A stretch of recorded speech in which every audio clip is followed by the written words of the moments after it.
YouTube, how's it going? It did work. I was a wee bit in a panic there.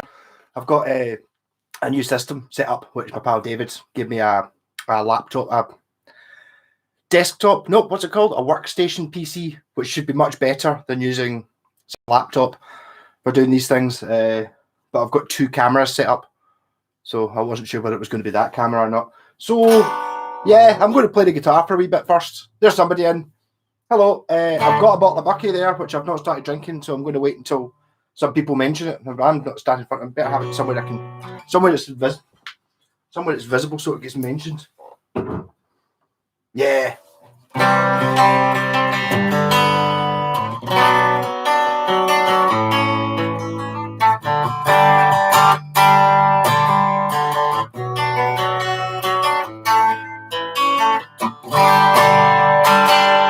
So this is my Shocking Bird, which I put. Sorry, someone corrected me. Ingvi, but I still call him Yingwi or Thingme Malmsteen volume pot in it, and decided I didn't like it because when you turned it all the way down, you could actually hear, because it's got like ball bearings in it, kind of like dunk, like that's like I didn't like it. So this guitar just has a volume knob and a single coil pickup.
The B tonight.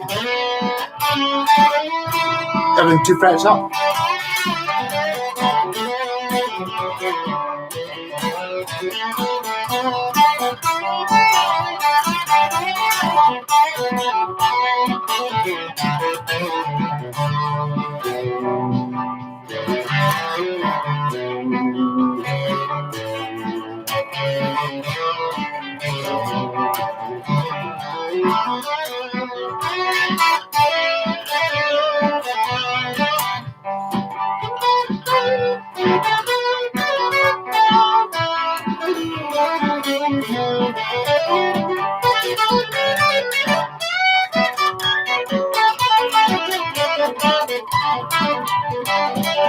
Another 20 seconds and I'll start talking.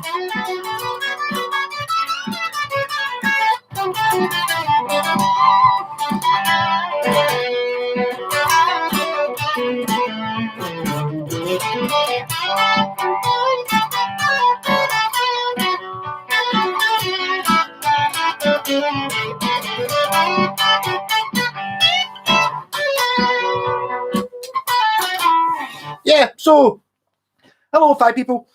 No one said hello yet. Either that or this might not be working. If you are typing something and I'm not getting it, then I'm sorry. Hopefully the mic's a bit louder now because I'm actually much closer to it. The mic's just right here, as opposed to being miles away. So that'd be fun. I want to start with what I was reading in the toilet just a couple of minutes ago. This is an interesting book, which, hey Jason. So I am, you can hear me, so it's kind of working, the new setup. I've actually got a much bigger screen to look at now as well, so I can actually read it much better. I've now got like, I don't even know what size that is, a 20-inch LCD screen rather than the wee laptop. Yeah, so this book, which is quite interesting, it's 1982, I think. 1982. So it's kind of like all the guitars you can buy in 1982. So it's quite interesting the way some things have changed. I don't actually see a date on it. I'm sure it says 82 somewhere. Yeah, something like that. But it's talking about a Maya Telecaster. And it's, wait, it says here. This is right in my area because of the Japanese guitars. The Maya 8097. So it's like this Japanese made guitar is a copy of the apparently everlasting Fender Telecaster. So it's everlasting in 1982. And that's now we're 40 years later. These days, most makers from Japan have abandoned copying and tend to offer their own designs, partly through fear of possible copyright difficulties. Fair enough. But more through a realization that copying will never allow them to take over the lead market. A copy is only, even if slightly better, even if better than the original, a copy. A guitar which at least looks different can command a much higher price. How wrong is that, the way? It's like, that's why a lot of the guitars I like are all crazy shapes. Hey, Ravens made. Yeah, so how wrong were they about that? Like, basically, that was like 1981 or 82, whatever it is, saying that Telecasters were over, and now you're better making your own things. And it's just like I said this before. Let's see if the guitars I like. Oh, how's that making a noise? It shouldn't be on. Oh, well, sorry, it made a noise. That might be this making it. Don't know how it works. Yeah, so if they'd made like the Westone Spectrums and guitars like that, and the Arias telecopies and Strat copies, they would be worth lots now because they're absolutely top level, amazing guitars, but they've got a horrible shape. Therefore, people don't want them because people just want Strats and Tellies. So in 1982, that was the thinking, that if you want to sell things, you've got to sell them to look something different. Whereas nowadays, you don't. You just want it can be slightly different. I don't know if you get away with selling this. Is this telly enough to be a telly? Because it's sort of a telly, just it's got the Mockingbird horn on it. Anyway, that's by the by. I just thought that was interesting. I just read it and I thought, I'm going to say that. I've actually read it before, like months ago when I got the book. This book, though, I got it on Amazon. It was like, or Amazon or eBay. And it was like the original RRP was $4.95 from Subway Records at some point in the 80s. So you can pick it up for a couple of quid. This one wasn't good, Nick, when I got it, but it's now all dog-eared. But it's got like Westtones and Washburns and things in it. It's worth it. You can pick it up for a couple of quid. Have a look at that. It's the David Lawrenson one. Yeah, but a good bathroom book. Yeah, so I'm going to talk about projects that I've got. If I remember last week, the week before, maybe if I stand here it's a bit louder. I got, my pal gave me some checker plate, Dirt Bar, I seem to remember. Hi, I'm here. I hope this isn't a wind up. Ravensmead. I hope you can actually see me and it is running. It'd be pretty annoying if it wasn't. Yeah, so I got that checker plate, and I've had a Westone Concord bass that I bought 5-6 years ago that someone had stripped. So it's like, it's just bare wood, and the neck's the same. So I decided I was going to make myself a tread plate, scratch plate for this thing. So this is a 1982. As I said, this is in the prime era of that book. This actual model isn't in that book, but so it's a kind of weird shape. You can sort of see the Westone thunderiness, but this only lasted until 1983 or 1984, I think, and then it became the Spectrum, so it's a bit different. So it's a 32-inch scale. I do have the original pickup. The scratch plate was cardboard wrapped in brown fake leather. Yeah, so that was obviously going in the bin. The machine heads that were on it were left-handed machine heads. I've since recently, like a few months ago, I found Westone Spectrum machine heads. They're black. It has a high mass bridge, which I don't think is original. Yeah, so there's that. So what I was going to do, I'm not happy with this scratch, but I'm going to alter it because I've changed my mind a little bit. This is kind of going for something along these lines. It's not too bad a shape on the outside. This bit here is wrong though, but I'm going to alter that. So what I'm doing is I was thinking of being a bit silly with it. About, I'm going to say, it can't be as much as 10 years ago. Or I was going to find these. I got these pickups off a chap. These are from a 1981 Ibanez musician bass. I'll go that way around. And they come with an active boost thing. And I got them from a guy who, it was on Facebook Marketplace, I think, and he wanted a $5 for them. And it came with the active 3-band EQ system with it. The guy even delivered them to my house. He was like, I'm going out on the bike anyway. So he was out on the motorbike and he had like he looked a bit like Sting from memory. I didn't say that to him, but it was kind of, I ended up talking to him about fretless basses, and it's just like, maybe he's a big Sting fan. That's why he kind of looked like him. Yeah, so, and I told him that, I'm not just buying these so I can just put them on eBay and sell them, because, you know, the bass they came from, a through-neck musician bass, is probably £1,000 just now. So the pickup should be really good. So what I did earlier on today was had a look at the active EQ circuit. I don't think it was, unless he's got a good Scottish accent. Could be, yeah. So what I did was I took this is the active electronics. I put them in this old pedal that I got off my pal, Andrew.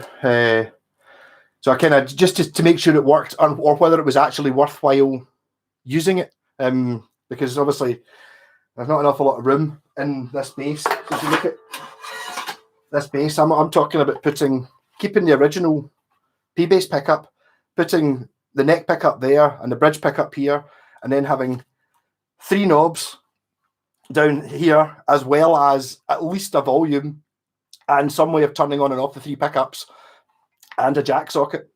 So that's what I'm saying about making the scratch plate a bit bigger and then routing it behind it to maybe take the circuit board.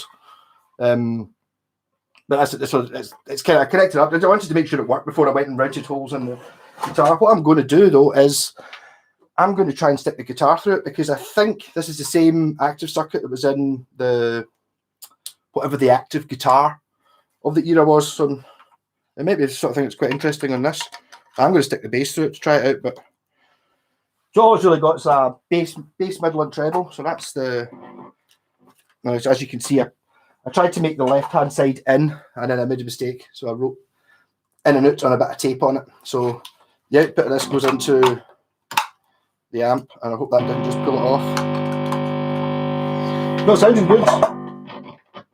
Okay, and then add another lead, that one there. You'll see what an active circuit does to this guitar. Turn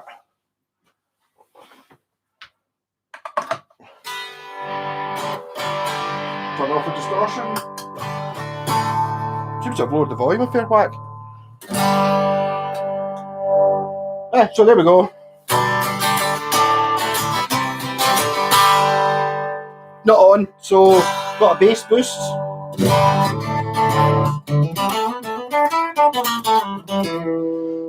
Put that back to 0, got a middle boost. A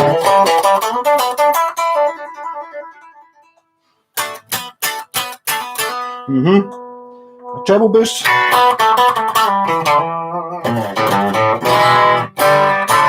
I should have put it, instead of putting a switch in it, I should have put a pedal on it.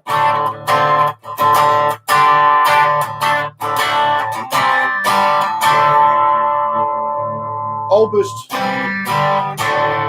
That's with no distortion on, so it does quite a lot. But what I really wanted to do was put the bass through it, because that's what it's meant. It's a bass circuit. I'm just going to turn on the bass.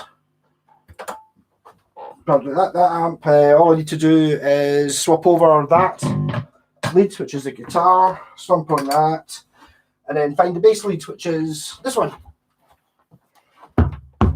Bass.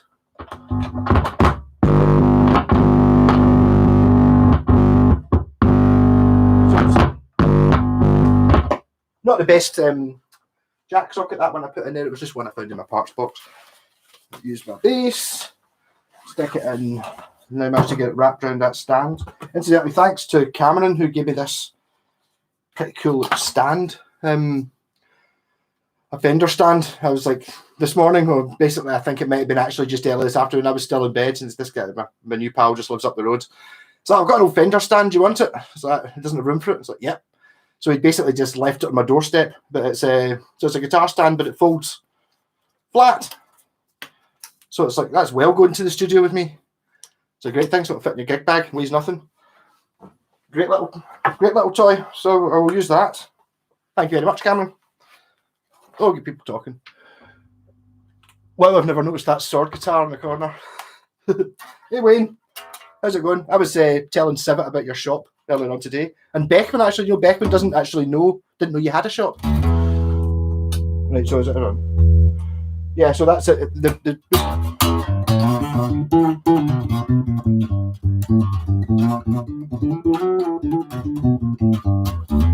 Bass boost. Treble boost, bass back down. Sorry, middle boost. Suck the middle out. Middle out, treble up. So I mean, it does quite a lot. Suck the bass away. I was just worried about it. I did a video the other day about. Oh, I've lost my train of thought again. Yes, it was an Ibanez, a modern Ibanez, sort of quite an ugly. It was like a sound gear bass and it had the active stuff in it, and it was really powerful. And I thought I really should get an active bass. It wasn't really till I started messing about with that West Tone. I started thinking, oh, I've got those Ibanez musician pickups, and I promised the guy, I promised Sting that I was going to use them on a guitar of my own. I've just never actually found one that really needed extra pickups, but because this one is it's been stripped, I'm going to go to town on it. So it's getting, as I said, 3 pickups, at least the 3 EQ knobs, maybe a push-pull volume pot to turn the EQ on, possibly a red light bulb to turn that on, and then 3 on-off switches, one for each pickup. I was thinking, I'm not sure if I know how to do it.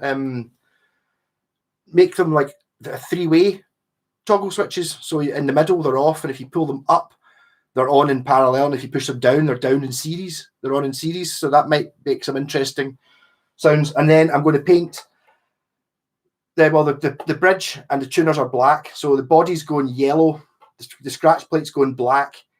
I'm going to go for, actually, I looked up a picture on the computer. Now, this is, if I move this off to this side, it comes on here. It does. Yeah, where was it? I'm going for that, which you can't really see, but there you go. So it's like a Ford Mustang type thing, and I might even put competition stripes on it for this sort of black and yellow thing. I'll just go back to this Saltire as soon as it's there. Yeah, I see someone's just mentioned the Almost Forg. Yeah, totally. I have no idea what that means. Someone just mentioned the sword guitar, the Claymore guitar even, which is it's got a hole in the headstock, which I was using to hang it up because it used to be a Yamaha Pacifica headstock, so it had like 6 in a line, and I wanted to make it pointy, so it's like there's really just enough room to get these 2 tuners in next to each other. But actually it works quite well because you've got a straight string pull. I've no idea why I put a string tree in the middle. I just did. Yeah. So this is actually not finished. What I did was I had an old guitar. For some reason I think it was a Kramer. I don't think it was an expensive Kramer though. The neck was all twisted, so I cut the end of the fingerboard off, and I was going to put the rest, like this much of the fingerboard, and I was going to put it on here, so they wouldn't have frets, and I could maybe put frets in it. But it was going to be like fretless, but the fingerboard was going to continue right up to here, which I thought would look pretty cool. I keep seeing it in the garage, just never actually got round to it. So that'd be pretty cool. So once you run out of your 22 frets, you've got fretless after that. Yeah, so this is a bit of kitchen worktop. It might actually be the same bit of kitchen worktop I made my double neck out of. Fun. Yeah. Devo's Whippet guitar. Does he ever? Oh no, you're talking about the Shockingbird. Yes. Whippet. I can't help, every time I see that video, I can't help but how much the guy playing the guitar looks like Lee Mack. Like it totally is Lee Mack in Whippet. He's got like a Les Paul with the down turn, but also his name Dick Wagner, who's in the Alice Cooper Welcome to My Nightmare film, which if you've not seen, watch it. It's totally awesome. There's a bit where they've got like, I've still, every time it blows my mind, every time I watch it, they've got like blinds on the back of the stage, right? And they're projecting a film, like a horror film. It's like an old sort of black and white horror film onto these Venetian blinds that are sitting, they're turned that way. And there's these people dancing on the film, right? And then they kind of run up, and then there's somebody up behind the screen jumps through the blinds and sort of takes over. So the people actually jump out from the film onto the stage. It's hard to describe. It's amazing. I don't even know if it's on YouTube. So see, I've got my Bacardi Haze Studios, which I got off my pal Ali, who's got his a barn conversion. He's the drummer in my band Rankin House. And I think I want to take credit for naming his studio Bacardi Haze, because one night he one of the first nights I was ever in the studio, he'd managed to drive home in 45 minutes or something. It normally takes an hour. And it was like him like that, yeah, with a bottle of Bacardi. So Bacardi Haze, that's what we got the studio. Yeah, what's anyone else saying? That's right, I've never seen a sword guitar before. There is one I keep seeing on Ugly Guitars, which obviously someone spent thousands of pounds making. I spent nothing making that. Well, it was just broken bits I had lying about, so it's maybe worth 20 quid. But yeah. Forget about this stream, better late than ever. Evening, oh, well, you're in. I started at 8 o'clock thinking it maybe a bit later. Nobody's mentioned the fact there's a bottle of Bucky there. I've not started drinking. If someone says, why don't you start drinking, I'll start drinking. Yeah, so in my projects, this is one that I did a video for a while ago. I ended up getting it free, and I was like totally over the moon with it, thinking I don't like the shape of the guitar, but the neck is a one-piece maple, and it feels absolutely fantastic. So I was thinking, great, all I was really going to do was just fix it up and just have a fun guitar. And the neck's absolutely goosed. It's like that. I don't know if you'll see it. It probably doesn't show, but I mean, it's just horrendous. The neck is completely gubbed, and I just got fed up with it. Actually, I was going to sell the body. I think I actually put it up on Facebook. Then I just pulled it because I decided it wasn't really worth selling. Took the pickups. I've got the bridge and the pickups and stuff off it. Gould are normally really good as well. I've had a few Goulds that are excellent guitars. That's one of the companies that I kind of have a wee look out for when I'm looking for cheapy guitars, because nobody knows what Gould are, but they do some really good stuff, and they're normally pretty cheap because nobody knows what they are because they've gone. There's a scope behind it, but nobody's actually said start drinking the Bucky yet. It is. I did a video. I was messing about with a oscilloscope earlier yesterday, and it was all working great. The problem is that the lead I've got is just a bit rubbish, so I need to make a new lead to get it to work properly. It doesn't really do that much. I was messing about with it with I've got a Mini Brute analog synth, and what you can do with that is, because you can actually choose like triangle wave, and you can actually see triangles, and then when you mess about with the sawtooth, you can actually see the wave going into sawtooth and stuff. It's pretty cool. My plan was I was just going to have it running out of the effects loop of the amp, and then just have it just like on. But it's got a fan in it, so it makes a bit of a noise, and I'll see. Well, I need to make another lead for it. It's just I've got like it's just like a phono adapter going to a guitar lead, so, and it's just comedy, just not quite enough to reach anything. But now it's going all wobbly, and it kind of works if you hold it.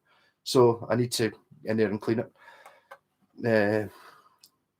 Guild works at the old Gibson factory. I think Guild do. This is not Guild, it's Gould, as in the baddies from Stargate.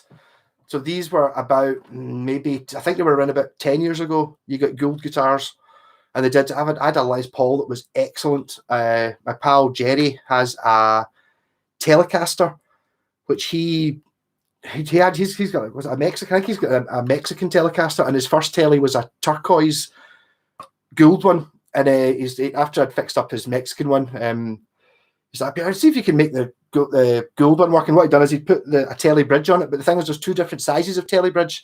There's like the ashtray one, which is sort of this size, and then there's one with 6 saddles, which is this size, and he'd put it on so the intonation was like an inch out. So I got a shot of that, fixed it up, put the funny switch in it and stuff, and gave it back to him. and he was absolutely blown away by how good the Gould was. And he sold the Mexican one and just kept the Gould. So they are good. So what this is getting, one of the reasons I didn't do this was because Eddie Van Halen died like the week after I bought this. I got this, or the week before, and I thought I didn't really want to be cashing in on a dead dude. I'm not a massive Van Halen fan. I do appreciate he's an amazing guitarist. Seems like a nice guy. I don't really like the records very much. So what I'm thinking of doing a Bucky Van Halen. So I've got another neck, just a generic, I'm not really sure what it is, neck, but that'll go on here. I might try and reshape it like there's a sort of bottle opener thing on the top of the PV one. I think I might have a wee go trying to do that. And then I'm going to, not sure exactly what order I'm going to do it in, but like paint it green and then put the yellow stripes on it and the red stripes, make it like the Van Halen Strat, apart from it'll be this and it'll be the Bucky Halen or something like that. I've really only not really considered doing much about it yet, but I do have Bucky coloured paint. I'll probably just leave the back because I've got binding. It means I can put tape on the binding and then just worry about doing the top, and I'll tape it off and make it. I'll look and see exactly how his is done. Is his a red guitar? No, his is a white guitar with taped off. Then he painted it red, so the stripes are white. Is that how he did it? So I'd paint it yellow and then put it. I'll think about it. So that could be the Bucky Van Halen guitar. It's got a 2-point trim. It's actually quite a good trim on it. The pickups were zebra ones. I decided when I was going to sell it, I kept all the bits because they're handy to have bits. So I might try and make the 3 and it's the original Music Man's 5 and 1, isn't it? Yeah. Anyway, so that's that project. What else is on my project list? Oh, this one, which I got one of these, which I've just started cleaning up. This is a Sakai. Oh, we've got lots of people talking. Forget this. Used to Devo guitars, super cool. Eastman released Devo guitars. I didn't know that. I do know that Eastman, or is it Eastwood I'm thinking of? I've got an Eastwood monolith guitar. Eastman might be something different. It's kind of similar. It's really annoying. It's like you get West Tone and Westfield and Eastwood and Easton and West. Yeah, gets Westfield. That's pretty cool. I do like the Devo guitar, although I do think that Dick Wagner had one first, although his might be a BC Rich, I'm not really sure. Gustus more Gust. Listen to the Van Halen tracks with the guitar solos. Ain't talking about love. Yeah. Oh, I know. I mean, they're great. I mean, I like Dave Lee Roth. I like the Dave Lee Roth album, the Skyscraper one. But I think maybe Steve Vai playing on that one. It's really silly. I don't know. Van Halen's one of those bands. I think just because I think if you were there, it's very different, because when that came out in the mid-70s, it was like, what is that sound? It's like no one had ever heard guitar like that before. Whereas as far as I'm concerned, Europe, the Final Countdown always existed. So it's got the sort of the Randy Rhoads, the finger tappy and all that stuff in the solo. So it wasn't really that new to me. I don't know. I think they're maybe just overrated. I don't know. I do like David Roth. He's funny though. Yeah. So I got this off a pal Liam as part of a trade for fixing up some of his guitars. This, I do actually have all the bits for this. It's pretty much all original. It's pretty rare. I've been looking up and I haven't been able to find any ones that have still got the original knobs, that have still got the wee bit that says tone and volume in the top. And it's a shame, because these knobs I totally want to put on my Antoria Telly, because it would look great, but they're going to have to stay on this. Even got the tremolo bar. Even got this bit here, which is like a hood bit for putting on strings, which I've never seen any of these still have before. And it's got these mad-looking pickups. Everything works. The switches are really, really temperamental. So they're basically I'm going to actually dismantle the switches down to component parts and sandpaper all the metal parts and clean them and put them back together again. I don't think I'll be able to save the pots. Well, I think the volume pot looks original. I mean, I've not seen one that looks like that before. And it seems to turn. The tone pot is half missing from the back, and it's a replacement. So I don't think, when I say about keeping things original, I think things like tone pots, it's like you don't want the original tires on your 50s car. You know, you do need to replace the tires. That's what kind of like strings and tone pots do. So I'm quite looking forward to getting this working. My pal Ronnie likes these. He's got one that's almost identical to this, apart from his has got different pickups. They're black plastic and they're a bit bigger than this. And also his is white scratch plate with black knobs, but ultimately the same guitar. These were made, I think, late 60s in Japan.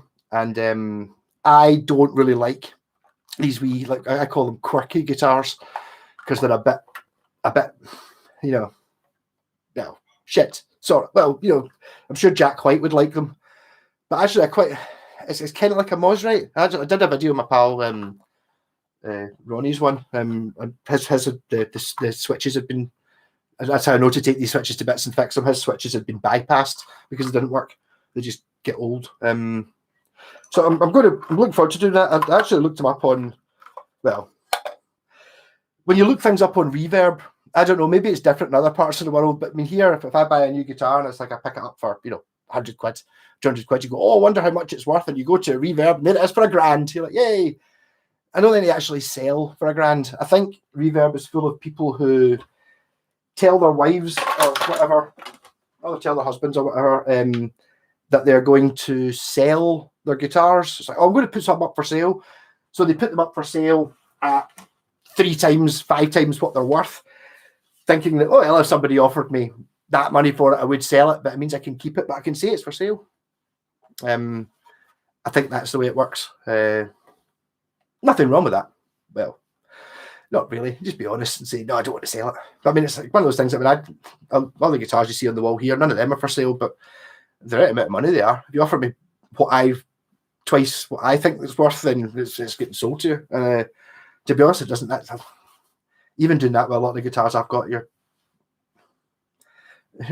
still not going to be expensive. But that's just because I've got tons of guitars that are just silly good because nobody knows what they are. I have bought and I've had some risky ones, but my other thinking is if I buy them cheap enough, then I'm not really going to lose out, because especially if I buy them pretty cheap and broken, I can fix them and at least get my money back, sort of thing. But then suddenly you end up with ones that are just like pure ones I didn't expect to be really good and turned out to be fantastic. Things like that West Tone Raider there, which I thought was silly looking, and it was missing a bridge, and it was like, I can't remember, 110 quid, something stupid, and it's like, it is total pro level.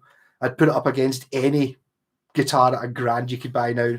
It's just supreme. I think Gould were a brand of Fletcher, Copcock, Newman.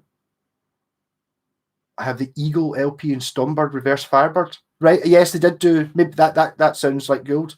I've never heard of Fletcher, Copcock, or Newman, but I don't know.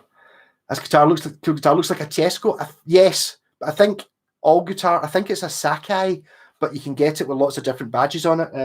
My pal Ronnie's one has 2 wee pinholes on the headstock where it used to have a badge on it. That one doesn't have the pinholes, so they were available. They were made in a factory to look a bit like Tesco's. If you actually look at it compared to like a Tesco, which looks very similar to it, you can tell it's just a much cheaper version of it. But they were just made in a factory, and people bought them, and you could either get your name put on it, your band, your shop name. If you're buying 100 of them, you could get Kingston, Kent, all these brands on the headstock, or maybe you could get it for a couple of pounds cheaper if you just got it with no thing in the headstock. They did the same with in the early 70s with things like that. I'll get it out as soon as I was talking about it, why I wanted the knobs for it. This totally awesome looking telly. Unfortunately, I already had a hole cut out for a humbucker, so I had to do something with it. It doesn't take a normal telly scratch plate. A telly scratch plate doesn't cover up the hole that's drilled for the humbucker, so I just put one in it. Someone had these two of these unbranded on the Japanese guitar fan page on Facebook, and it's like, what brand are these? And I was aware that they were Ibanez, but there was 3 other people was up here. Oh, he cut a Columbus one, and slips my mind what the other ones were. Somebody had an Ibanez one. There was another 2 brands. And then I jumped in and said, oh, mine's an Antoria, but they're very clearly exactly the same guitar.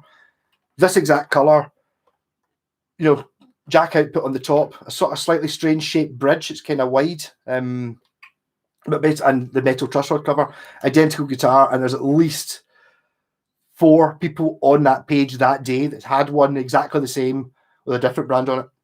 So these are, I think, this is made by Fujigen, and basically shops just ordered whatever it was they wanted, and you could either get them with your Antoria, which I believe might be in one of the shops in Denmark Street in London, something like that.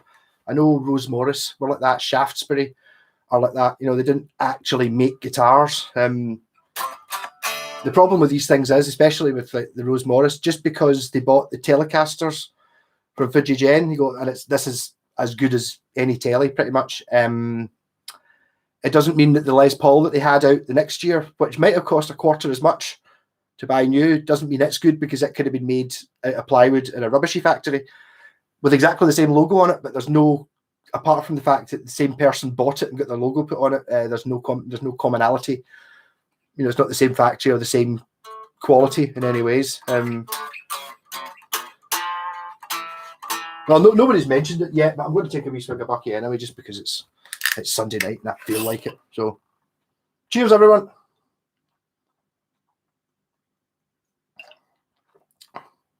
A fine year. If you're into Bucky, you can tell what number the bottle is. There's a number down at the bottom. This is a number 32, which is I was going to say that the numbers go between 0 and 28. So there's a 32, which doesn't fit into that category at all. There's folklore about it being cheers, Craig and Kira. There's folklore that the lower the number, like a bottle number 1 is the first one that comes out the barrel, and then like a 32 is the one at the bottom. That doesn't work. Do you remember the Marlin State of the Art series? When I say remember, yes, I do remember them. That's because I had 2 last year. Before that, I didn't know anything about them. I bought one, if you know Washburn BBR guitars, which you've probably seen them or copies of them. Black body, red binding, red dots, and like red writing on the pickups and a red logo. Marlin State of the Art did a BBR as well, and I had 2 this year. In fact, did I have 3? Oh no, am I getting them mixed up? No, I did. No, they were Marlins. I had one that was BBR. It was a state of the art series. It had a copy of a Caller trem on it. It kind of looked like an Ibanez RS. I can't remember the model number. There's an Ibanez Roadster, which is exactly the same as I had a Hondo Formula 1 that was a copy of it as well. So it's sort of like an Ibanez, it's sort of like a Strat, sort of. There's a Steve Lukather model, an RS 1300, I think is the Ibanez version. Basically, this was a copy of that.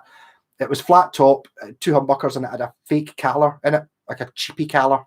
The thing that's really annoying about Callers is Callers are really expensive. They're like 200 quid. And it's dead hard to replace it, because a Caller's got a very specific shaped route in the body.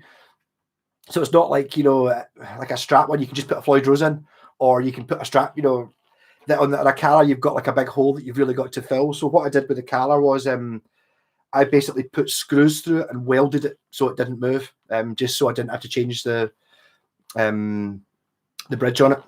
It was a pretty good guitar. And then not long after that, I'm trying to think if I got these in the right way around. I bought what you would call, have you seen a Charvel Star guitar? It's like an Explorer, apart from it's got an extra cut in the bottom. If I could think of, yeah, give me 2 seconds. I know where that is. I don't know where the Ibanez Destroyer is. It's that shape. I do have my big silly one.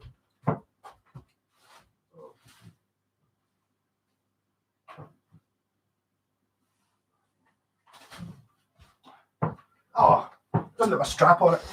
But yeah, so kind of like this shape without the base neck. So it's basically this shape, and it was again black, red binding, I think it just had a Strat tremolo on it, and it was a pretty good guitar. And then after that, this is all last year. After that, my pal bought a guitar, which was a Honor. Oh, am I getting mixed up? No, it was Honor were the two that I had, right? Went back a bit. The two I had were Honor, but Honor bought Marlin in 1987 or something like that. So you got Marlin's state-of-the-art series, which were the same as the Honors. So it was BBR. It was like a P Bass, part with a cool sort of Batman wing on it. Yeah. So Honor and Marlin, the Marlin state-of-the-art series are made by Honor, or made by the same people as Honor. They were owned by Honor from then. That sounds difficult. But when I was 14, yeah, good guitars. I remember having, my pal had a Marlin Sidewinder. I hated it. It was really heavy. I didn't like the Floyd Rose, but then I still don't like Floyd Roses. A lot of people think Marlins are made in Wales because they do say something Wales on the back from a certain year, but they were just imported. The original Marlins were East German. I've had one or two of them. They're made of strange wood. Because it was like a communist country, they made guitars out of the wood that grew in the forest. So it's like, I don't know, is it birch or something like that? But they're pretty good guitars. For like the first year, is that like 84 or 85 or something like that? The Berlin Wall came down in 88. So it was like still, and then Marlin moved to, I think, Korea, and were imported into Wales. So those are the ones that people say are the Welsh ones, and then so on. Yeah. Mine is a locking nut and the trem with the humbuckers and the red with black trim. Red with black trim, all right, it's an RRB then. To restore it, it shouldn't be that hard. It depends which trem it is. If you've got the Caller type trem, which I do have a guitar with a Caller, but I don't. I've lent it to my pal Scott. I don't actually have a guitar with a Caller just now. Caller's kind of like it's sort of wide, and it sort of rolls. It hinges sort of here. If you look in Caller, you'll see what it is. That's the one that's difficult to replace. If it's just a Strat type trem, like, yeah, well, that's not really a Strat type trem. You get that's a Strat type trem. A Strat type trem. If it kind of looks like that, like what you would just get on a Stratocaster. I actually just looked at the Stratocaster that's on the wall, but there. If it kind of looks like that, you can just swap it over, and they don't need to be exactly the same parts. Most of the parts can be fidgeted to fit in. You might struggle to get the locking clamps because if I remember correctly, I don't know if they had the Floyd Rose license, which means that the clamps actually sit. I'm just picking. Happen to be having lots of guitars that seem to be suiting what I'm talking about on the wall right now. Like that. That's a Floyd Rose clamp system on the top there. See how the clamps are actually part of the nut? Well, if you go back in time, that's the bit that Floyd Rose owned. They owned the patent for this. So if you've got the clamps, if the clamps are here somewhere and you've still got a nut, you might struggle to get the exact right parts. But you could just buy the Floyd Rose nut here and then just bolt it on up here and still keep the nut where it is. The nuts to be, keeping it really basic here. The nut's the wee bit that the strings, it guides the strings, the white bit there. So if you've got that and the clamp, it shouldn't be that difficult to get bits. Were there any guitars you regret selling? Yes, there was. I had it out last week. I always regretted selling my Aria ZZB bass, which was a turquoise Explorer bass, and I really regretted selling it. I bought an Epiphone EBO, which are rubbish. The newer ones aren't as bad as the old ones. The original ones were terrible. And I used it, and then I always regretted it. And I looked for it for years. I remember seeing one. Mine had a maple fretboard. I remember seeing one with a rosewood fingerboard, and decided, no, I need to get the maple one. And then I started getting into the Japanese guitar. So I've got other Arias and West Tones and Washburns and stuff. And I started realizing that the one I had was amazing. That was why I liked it so much. And then one night, I've told the story many times, but I like telling it. I was watching Andertons on YouTube, and that day they'd done a thing where they'd gone back with Captain Anderton and Chapman had gone and bought guitars that were the same as the ones that they'd started on. So Chapman had a Yamaha RGX, and the captain's first guitar was like a Korean Squire. So they'd looked him out, and Chapman was just absolutely in tears. It wasn't his original guitar; it was the wrong color, but it was the same model. He was going, "Oh, it's really good." And then that night, and I'm not joking, that night up on Facebook Marketplace, up came the Aria ZZB bass, and it was my one. It wasn't the same model or the same color; it was the same guitar, and I was absolutely on the phone in 2 seconds. And I went round and I was in tears when I saw it, because one of the things he said was you couldn't. It's screw holes in the bottom, which you couldn't really explain why they were there. And it was like, as soon as I saw that, I was like, I can explain why they were there, because it was an Explorer shape.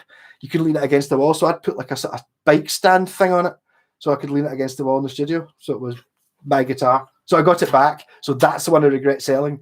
And because I regretted selling it so much, I'm always very, very, very, very, very careful when I sell them to only sell ones that I definitely want to sell. And I've not. That also, it's kind of meant I've ended up accumulating so many guitars. It's silly. Pretty silly. It's a bit solid thing, different from the Strat type. I don't know. See if you go to, if you're on Facebook, go to Mad Malco Guitars and send me a picture of it, and I'll tell you what it is. There's probably a way of you sending it to me live, but I mean, to be honest, I'm pretty amazed that the live thing's working in any aspect anyway, and I'm not very astute with computers, so it could work. I thought it was Wales. Yeah. So they do say Wales on the back, but I mean, a lot of people did that, or maybe not so much. There's a lot of Charvel, BC Rich, Washburn. You look at it, you go, oh, the guitar doesn't say where it's made, but on the neck plate it says USA, PO Box, blah, blah, blah, Texas, or whatever it is. It doesn't say made in, though. But they've got an office in Texas. So if people were buying the Washburns, they were taking off the thing that said made in Korea, and then they were selling them. And it didn't say it was made in America. It just says USA on the neck plate. It's pretty sneaky. Yeah. Well, that's an XX500. I don't know what an XX500 was. I don't know what an XX500 was. So it's not. But whatever an XX500 is. What was that last guitar? Was that Ravensmead? Was it that one there you're talking about? Was that last guitar? It's a West Tone. It's a West Tone Raider from 1982, something like that. This one doesn't actually have a serial number on it. It's a transitionary one. But I mean, look at it.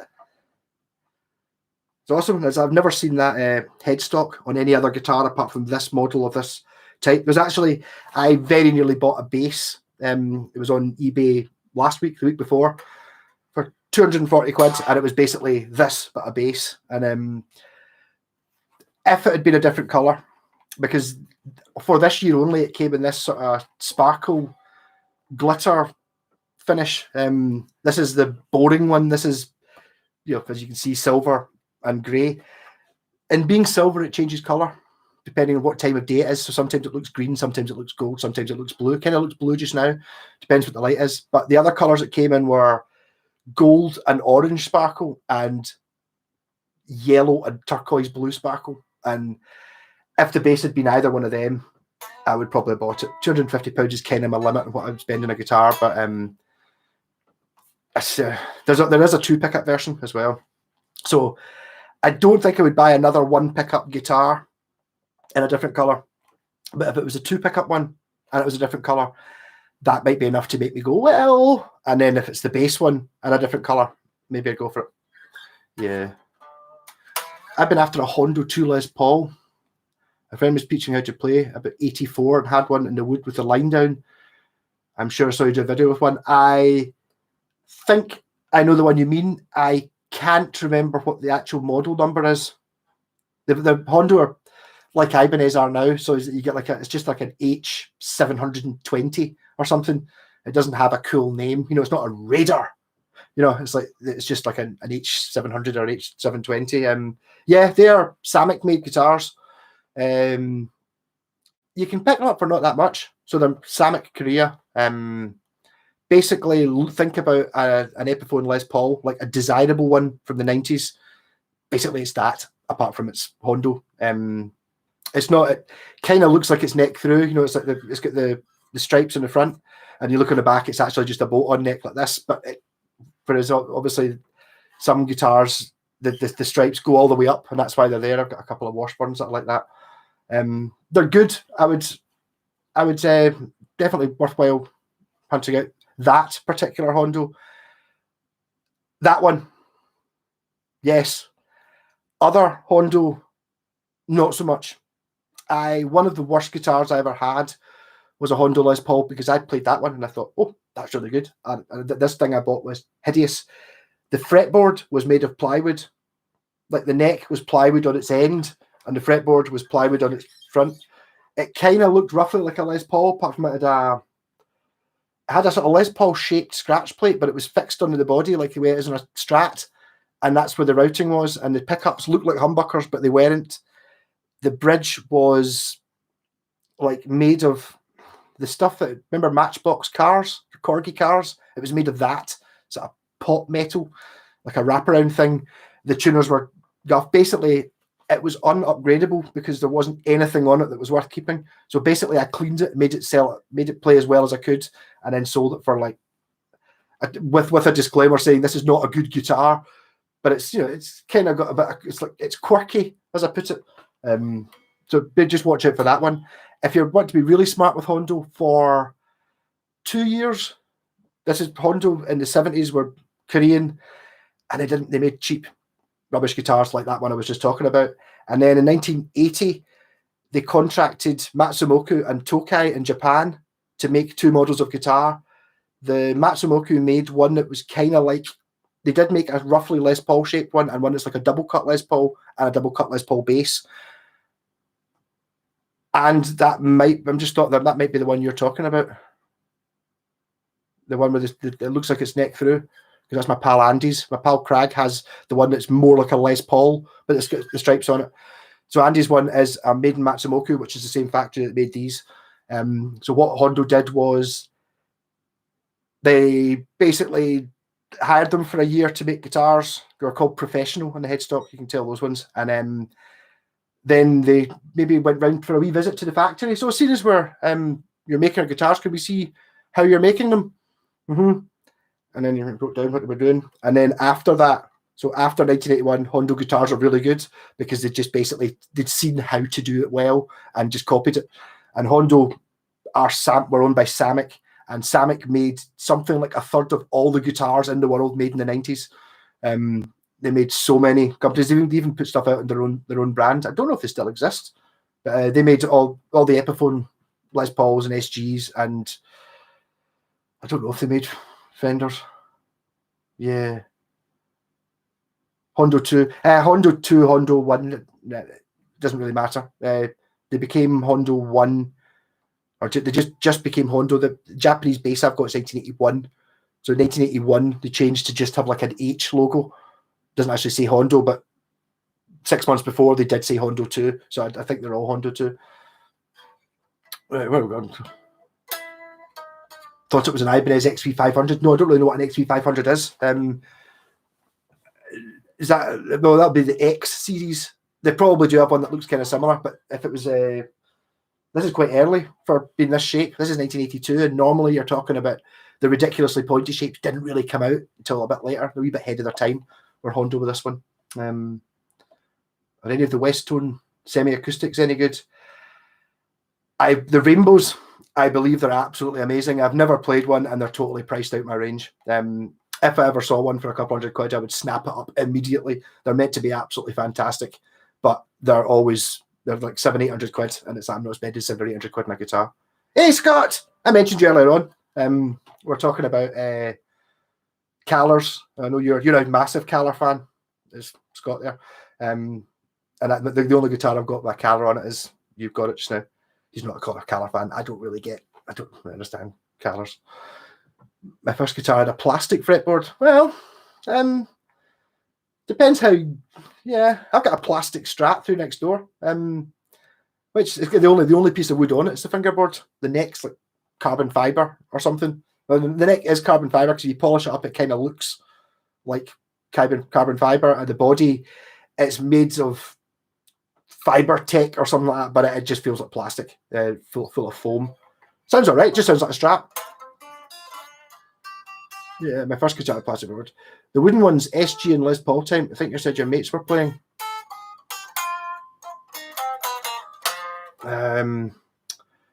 Craig Hughes. I know somebody called Craig Hughes. I wonder if it's you. The wooden ones. Hey, all guitars are wood though, really, apart from that plastic one I was just talking about. SG and Les Paul type. Yeah. So the problem is, two of my pals, we're talking about the Hondos. Two of my pals both bought Hondos quite close to each other. Craig and Andy, and they're both in the same band. And one of them bought the H1030, which is the Matsumoku one, and one of them bought the H, I can't remember what it is, which is much more Les Paul-like, as opposed to being the double cut. Both guitars are excellent. Where was the Electra Red thing made? You're talking about my guitar, Matsumoku. I'll say so on the back of the neck plate. Electra were what Americans got instead of West Tone. We didn't get Electras here, or you don't see very many of them. Even though they had different models, Electra were like were still made in the same factory. If you go to about 1985, there is an Electra that's exactly the same as a West Tone Spectrum, and that guitar that I gave you is like sort of an early one, because it actually says Electra on. I know, is that the one that says Electra and West Tone, or just says Electra and it says West Tone in the back? Basically, it was just chopped together with bits they had at the factory. So it was an official one. It looks like somebody's put two guitars together, but when you look up Google Images, you can see there's other ones that are like that as well. Some of them say Electra, some of them say West Tone Electra, and then some of them have got a different headstock, but they're all different ones. Yeah, Caller is a bag of spanners. Yeah, I don't really get Callers. They feel dead. Like, see when you're bending a guitar like this, right? A Strat one, when you bend it, it bends from here, which seems right.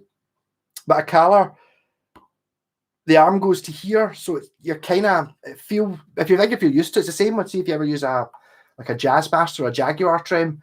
It's got a similar sort of thing where it's almost like geared. You don't feel like you're connected to the springs, whereas in this one, you're bending this, goes to there right on the fulcrum. It feels like you're connected. Same with a Floyd Rose, whereas if it goes to here and it's sort of geared, it's kind of like dead vague feeling. Bigsby's are a bit like that as well. What are some of your favourite bands? Guessing Sabbath are on the list. Sabbath are really quite high up on the list. And then you can tell, I don't know if you know about Baby Metal. There's all Baby Metal posters and walls in here. They're my favourite current band. The best band of the new millennium, anyway. Don't know what I was actually going to. Just last week I took the week off doing videos because I was in a video making mood on Saturday, I think it was. I did about 4. So that gave me like 4 days off, and I set up an actual record player, and I've been digging out records. Today I was listening to Atomic Rooster. Oh, rocking. I've only actually just started listening to that, and then it became dinner time. But I was listening to Priest. Where's the records I was listening to today? I had them. That. I listened to that. Oh dear, Night Ranger. These are the records. These are the ones I looked out to listen to tomorrow when I'm wearing guitars. Judas Priest, Dame Class. It's awesome. Can't remember exactly what's on it. Oh, there's not really any hits on it that I recognise. I know it's good. I know it's good though. Screaming for Vengeance, more Priest. Obviously I was in the Priest bit. Point of entry, more Priest. Iron Maiden, Power Slave. That's awesome. Haven't listened to that in ages. Wishbone Ash, Argus, which has got a pure amazing cover. And it's like twin guitar attack. I don't know if it's got a gatefold. It does, but not a very particularly good one. Yeah, awesome. Iron Maiden's first album. And the Scorpions, which I didn't even know I had this record. I've never ever listened to it. I wonder if it's actually in it. It might be really scratched, therefore I've never listened to it. But I saw, Suspender of Love. Wow, what a name. But actually, Scott's on in the chat just now. He sent me a video last week saying, check this guy out. And it was Uli John Roth, and the song was called, I can't remember. But it had the most amazing guitar sound on it. It was absolutely mind-blowing. So that was why I looked this out, even though I don't think I've ever listened to this record. I used to write on records when I bought them. £1, 2007, for 21 pence. I don't know how it worked out to be 21 pence. 2 LP, not 21 pence. Okay, aye. So it was £1 for the double album. I don't imagine it's original. Maybe it is. But anyway, so I'm going to listen to that tomorrow when I'm doing wiring. But today I was listening to Killing Machine. What else did I have on? Dio, Holy Diver, which is, I didn't really know that I knew it that well, but I used to have a Dio Greatest Hits CD in the car, and pretty much I think all of Holy Diver is on the Dio Greatest Hits. Dio, I maybe wasn't ever really that much of a fan years ago, but Dio is rocking. He's got his best albums being Rainbow Rising, Black Sabbath, Heaven and Hell, and Holy Diver. Amazing. Oh, we're getting... Hi, Daniel. How's it going? Got people talking now. I've got Hagstrom. I'm going to have to scroll. So, Jez, how's it going? I've got a Hagstrom. Attic to clear acrylic fretboard. The back of the neck and body are pearl laminate. The body, that sounds amazing. It sounds like did Brian Ferry, not Roxy Music, not have one of them? Is that the one that kind of looks? They did one that kind of looks like it's got a radio speaker in it. It's not, but it's kind of got a grill on it. It looks stunning. It feels like Fly By Wire. I don't think it was called. You're talking about the Scorpion song. I'll link it when I put this up. I'll link it. It was maybe it was Fly By Fire. I'm sure it was like it was a fantasy thing about dragons and something. I've now got Wishbone Ash Argus. You ever get that? And just because when I looked at the cover, my head immediately went and I see the picture and the song starts playing in my head. Maybe there's something wrong with me. Listen to vinyl too. Sounds more alive to me. I think part of the vinyl thing for me, which I'm actually noticing because I've been listening to music, but I've just been listening, sticking on YouTube, listening to the albums there. Something about the vinyl is like having the big thing, having to open it up, and then you put the record on, and then you put the thing on, you give it a wee wipe, you put it on, and then you've got 20 minutes where you don't have to do anything. And at that time you can read the massive cover and look at the amazing artwork. And then after 20 minutes, you either decide whether you turn the record over or you put another record on. And it's that 20-minute thing, I think, is part of the joy of records. To be honest, the reason I started buying records was because of the price, because I'm really tinky. And at the start, we're talking about mid-90s, 96 was the first record I ever bought. CDs were expensive. I bought a CD player. I bought 2 CDs. And then my pal Mo came in when he's like, I met him up for drinking Bucky up the Moss in Lenzie, if you know what that is. And he's like, I bought these, and he had like half a dozen records, and they were like, it was 8 for a £5 he'd paid for them. And I just bought 2 CDs at like a tenner and 15 quid each. And it was like, very right. And then after that, I don't think I bought any CDs for years. The only things I really bought in CDs were things I couldn't get in records. But I would just go into the record shop, so I'd just buy things purely in the cover. Things like that, Wishbone Ash Argus. What a cool cover. I'll buy that. And it was like £1 or something. I go in with a tenner and come out with sort of 6 or 8 records. And I've got like 2,000 of them. The attic's completely full. I'm on a quest just now to try and find Judas Priest's last album, Firepower. I know I've got it. I haven't heard it since I moved here, but I have it, and I can't find it. I've just got like racks of records, and it's not in the Judas Priest section, so it's there somewhere. Yeah. Listen to vinyl too. Not an actual... Yeah, an actual record player. A really fancy one. I got it off my uncle. It's actually got a cassette deck in it. Obviously, I don't have any cassettes. Actually, I found Spinal Tap Break Like the Wind earlier on, just to bring it down. But the cassette deck's got like a drawer, like a CD drawer, and it's got 2 big massive VU meters on it. So I had to keep it just because it looks really cool. Iron Maiden's first album. Yeah. The first album's fantastic. That Power Slave one, really, I didn't really like Iron Maiden much when I was previously. I remember the T-shirts when I was at school, but I didn't really know anything about them. I was the Sabbath, the Deep Purple, and all that stuff, and Iron Maiden kind of were later on. I think it was the Matter of Life and Death album. I bought that when it came out, so that's like it must have been maybe it was 2000, 2002, something like that. Oh, things are going too fast. I blacked in the LP studio, touched it and chipped the paint. How do you think they compare to Epiphones worth the extra? I don't really like Gibsons or Epiphones, I'm sorry.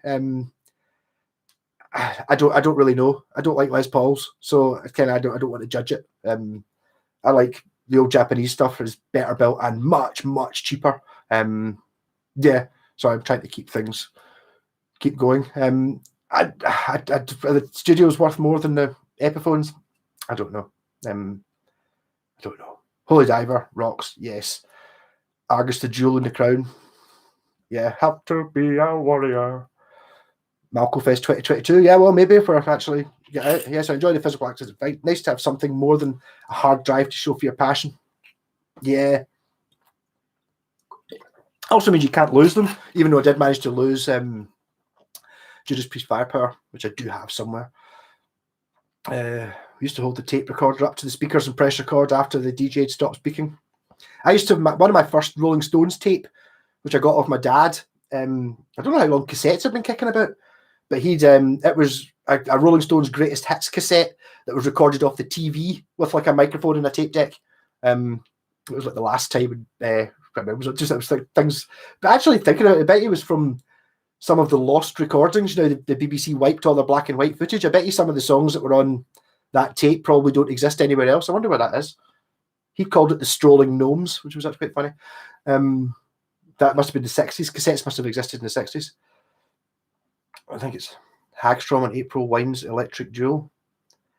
I have seen April Wine records. I don't think I've got any. I don't think they had an album cover that was £1 and interesting enough for me to buy. Basically, I don't know April Wine. I know that I do remember some of the records. Go to my dad's W. Smith, get the ones out the charts. I don't remember. I did buy the first record. I'll tell you the first record I ever bought. My pal Gavin Suter had the greatest hits of Fleetwood Mac. Tango the Night was out, but he bought the greatest hits and a song called Rhiannon, which I thought was amazing. And I went down to Kirky into the thing, which was going to buy the records, and they had Fleetwood Mac The Collection, which was like a Castle Communications double album, and it was like £4, or it was £8 for, or whatever it was, a tenner for the greatest hits. So I thought, double album, that's great. Brought it back, and it was Peter Green's Fleetwood Mac. So it was just all blues songs, and ever since then, I've never really been a fan of blues. I think because that record was so disappointing. I wanted Rhiannon. It was really the only song I liked. I still think it's amazing, that song, actually. Running Free. I'm afraid I don't know. I'm not good at Iron Maiden names because I didn't really know them that much. I'll know it when it's on. Is that the wow, wow, wow, wow, wow? In fact, I've got the record sitting there. Was that the first song on it? So the first album I was totally surprised by. I just bought it, just wasn't expecting much. It was like pure, whoa! Amazing. It's not Benelin, no, it's Buckfast, but it does have many of the flavours of Benelin and probably quite a lot of the chemicals that are in Benelin. There is a drink which I've been trying to find. I kept the bottle so I could find it. Where is it? Find it out somewhere. No. I stood on it, nearly fell over. Called Magnum. There it is there. Which if anyone could get this, I think actually David's in the thing. He could give me this. One time, like, have you ever tried Magnum? It only comes in wee bottles, but that is totally like Benelin. I've not been able to find it anywhere, but it's absolutely amazing. So I'm after that. I think you could probably tan that pretty well. I had the Status Quo tin box set. I think I have that. Is it like is it like a blue circle on the box? Like it's a box. I think I've got that. There we go, Daniel. What's your favourite AC/DC album? It's Powerage. That's awesome. That was in I did a thing of records a while ago. My top 10 records, which I missed out quite a few, but it was quite difficult to do. I don't even know if Powerage made it in. I think it was maybe number 11. But Powerage for me, and it's got to be the UK version of Powerage because I bought the CD. It starts with Riff Raff, and something to do with the song order doesn't quite work the same way as the UK version of the album. Also, The CD doesn't have Cold Hearted Man on it, I think. So, Powerage. Awesome. Do I like Eldorado? Yes. Only recently, though. Only in the Rock Night. It was you that told me to buy it. Oh, no, it was the guy above you. It was Daniel who told me to buy it. He said, oh, Eldorado's good. I bought LD about 20 years ago before going into the studio one time, and it was absolutely horrible. It was 17.5% then, though. And then someone told me it had changed just last year during the lockdown when they stopped, when we ran out of Bucky. And it was nice. It was kind of like, not as good as Bucky, obviously, but it was still pretty nice. Very different from the petrol stuff that they used to make. It was now it's only 15%, but a completely different recipe. So yeah, I'm into that. No Saxon. Well, yes, I'm quite a fan of Saxon. I think actually the other night I was showing somebody. I can't remember. Maybe it was in that. Which is the one? No, it's the one with the police badge on it because it's the strong arm of the law. Yeah, see my jacket. I don't know if you. There's Biff, and then Nigel Glocker and Thingy Quinn. Yeah, so this is my rock jacket, which has been signed by Saxon. So yes, I do like Saxon. That's Graham Bonnet from Rainbow. Who else is on it? I can't even remember. It's got Dragon Force, Doro, Norman Watt Roy. I'm sure I remember him writing on it. He wrote his name, Pure Massive. There, it's from Wilco's band. I can't. It's got to the stage I can't even remember who signed this. What bands I'd met. That's because the ABC in Glasgow, which was the best venue ever, didn't have a tradesman's entrance. All the bands had to come out the front, and it was just on Sauchiehall Street. And so basically, after the gig, go and get a kebab, stand outside for half an hour, and then the band would come out, and then you get to meet them. So Europe signed it as well. So I met Europe, Nazareth have signed it. Dan McCaffrey, who was really grumpy, I think he couldn't be bothered signing. He's happy, can you sign my jacket? He did do it though, so that was all right. But Europe were lovely, and so were Saxon. Saxon was hilarious. Saxon, I forgot his name. Paul Quinn was there, and I don't know if you remember, but maybe about 10 years ago, he kind of looked a bit like Ali G. He was wearing like a yellow headband and sunglasses, and I was talking to somebody about it. Like, it looks a bit like Ali G, and he tapped me on the shoulder and he went, "Did you say I look like Ali G?" And I was like, it was quite funny. Give Me a Bullet, Sin City, yeah. Aye, no, that Down Payment Blues. I got holes in my shoes. Yeah, I'll absolutely love it. Is Keith Richards' favourite AC/DC LP? I did not know that. I didn't know Keith Richards liked AC/DC. Thinking about it, I don't see how he wouldn't, because it's just pure rock and roll. It's like that. The whole idea. I remember seeing Highway to Hell described as there's absolutely no fat on it at all. It's totally just exactly what you need. There's no frivolous extraness, and it's like it kind of makes sense. Powerage is a bit like that as well. I think Powerage has just got that. It's their first really good one. No, I'm saying that Let There Be Rock's good as well. Yeah. Favorite Saxon album? See, I kind of just had them. I don't know the Saxon albums. I've got like all of them, or the 4 of them or something. I tend to just to put them on. Saxon's one of those bands where you just put on a side of a record, and then you put on the other side of the record. If you want to listen more Saxon, you pick up the other record and put it on, and not really remembering. Obviously, like Strong Arm of the Law. I don't know. I can't remember what. Oh no, maybe the first album. The first album's got the acoustic one on it. Something about rainbows, chasing rainbows, and it's just like absolutely amazing.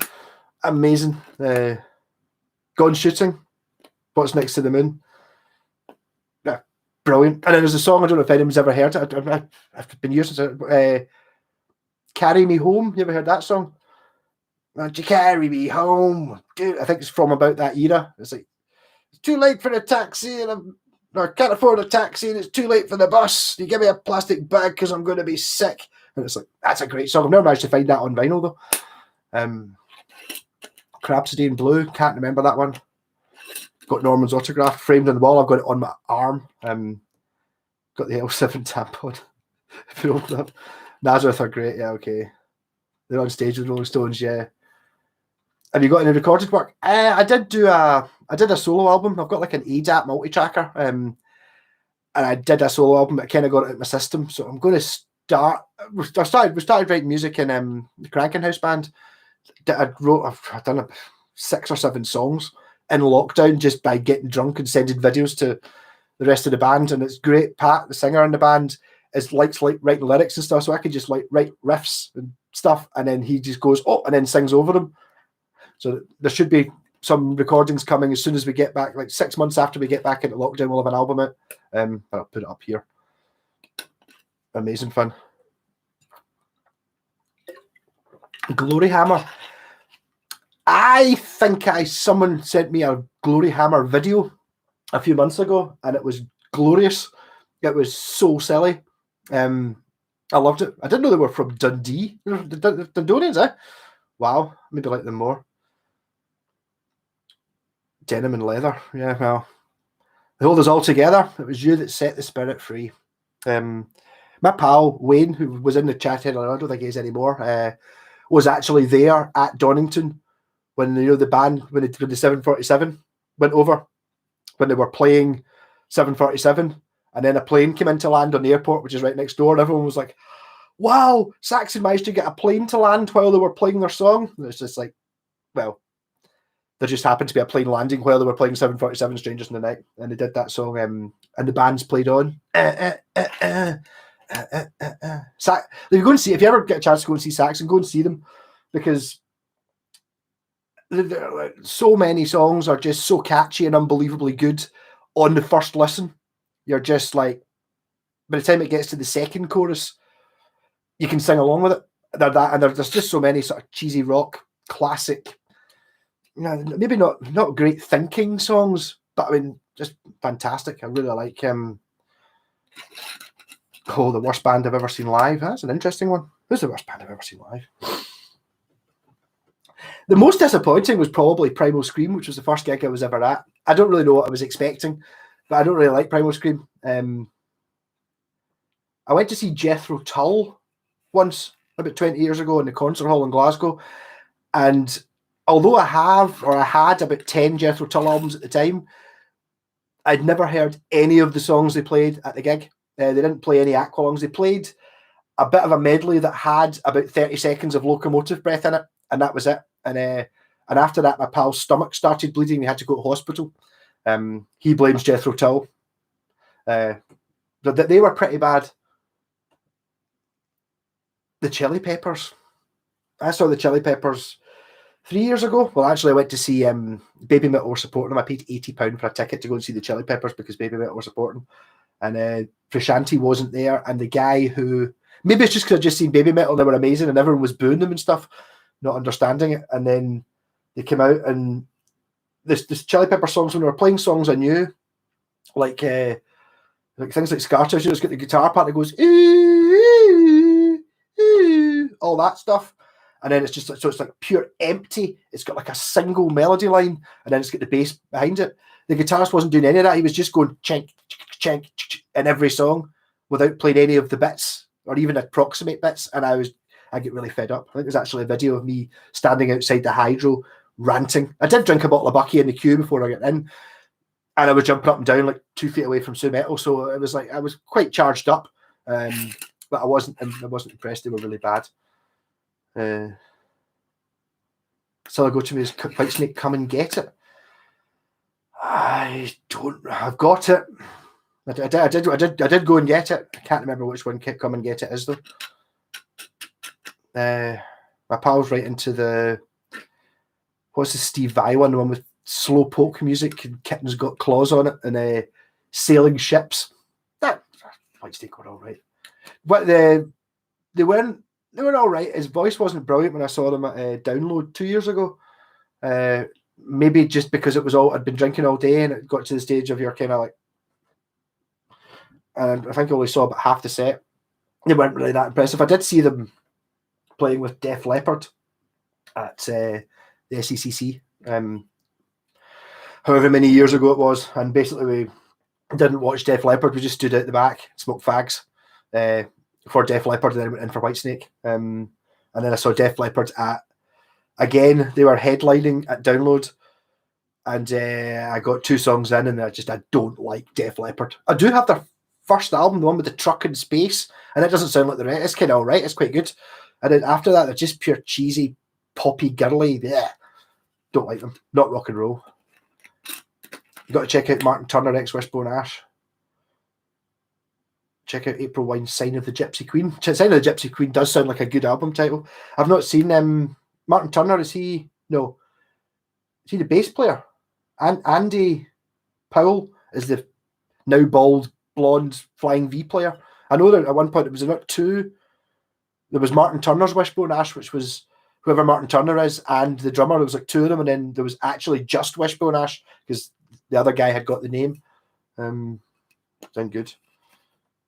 Saw Randy Rhoads and Ozzy at Glasgow Apollo. Well, I was only 2, so I've got the excuse for not seeing it. I did see Ozzy Osbourne at the Barras when I was 16, 17. That was some gig. That was only like a year after I'd seen Primal Scream and I thought music was rubbish. And then it was like, I just assumed, I didn't know Ozzy was still alive.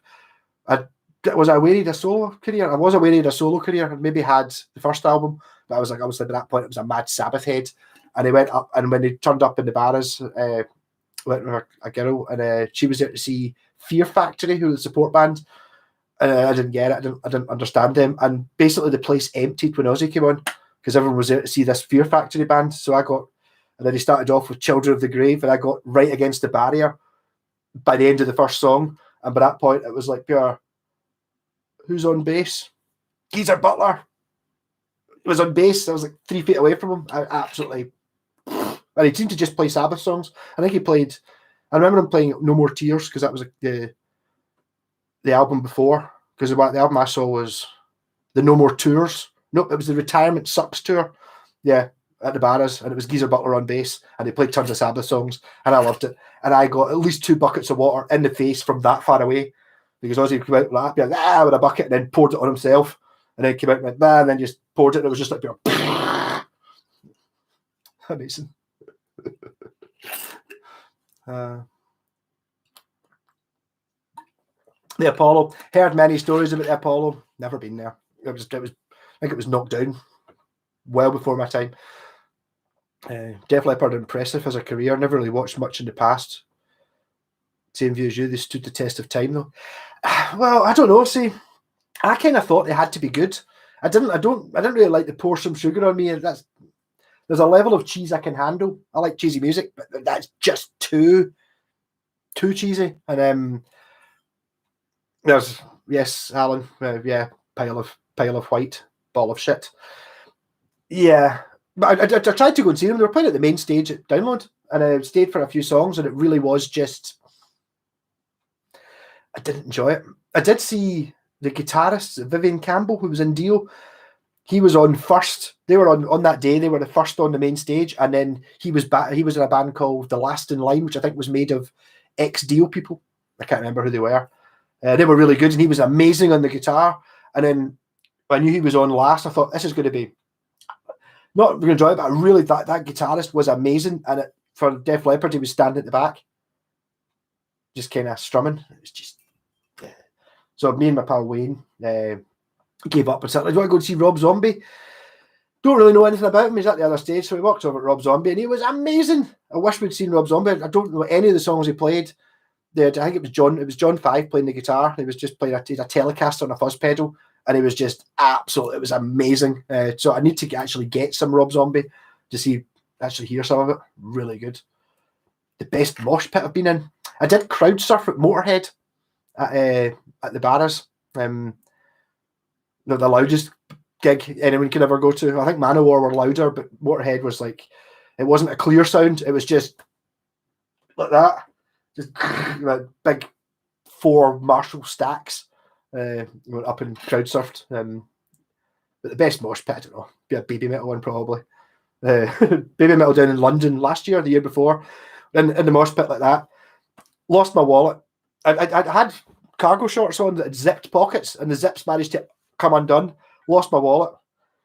Wayne found it, just standing next to me. There you go, there. And it was like pure, oh, I've lost my phone as well.